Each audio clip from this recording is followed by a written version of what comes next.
Okay guys, may napanood akong video, no? Nangyari to sa Tiruvananthapuram, India. Okay? Nakita ko pa to sa India, no?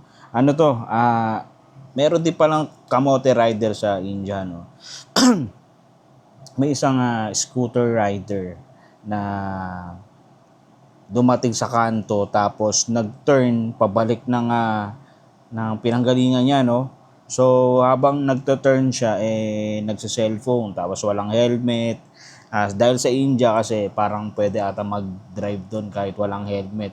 Pero pag dito yan ako, mukhang hindi pwede talaga yan, no? So panoorin niyo guys kung ano yung nangyari. Ayan, yan yung scooter rider. Tapos may kausap siya sa phone, mukhang may nakalimutan, babalik. Ayan. Ayan na guys, ulitin natin para makita nyo yung impact. Okay? So ito, ulitin natin. Ayan. Yan yung scooter rider, nag-turn. Magta-turn siya kasi para may nakalimutan habang may kausap sa phone. Pag turn niya, pak, ayun.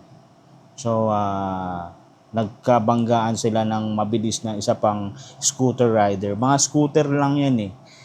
So, siguro medyo matindi yung impact niya kasi mabilis yung yung paparating na scooter eh. So yan, yung mga nearby residents talagang nilapitan yung mga na-aksidente. Siyempre, kailangan talagang gawin nila yan kasi kailangan madala agad sa hospital. Pero once na nakahiga yung rider dyan, hindi nyo pwedeng galawin yan, no? Hanggat walang medic. Unless kung talagang yung mga tao na nandun marunong talaga, no?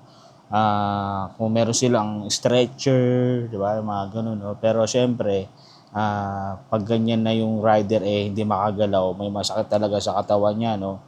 Okay? So, siguro para maiwasan to, no?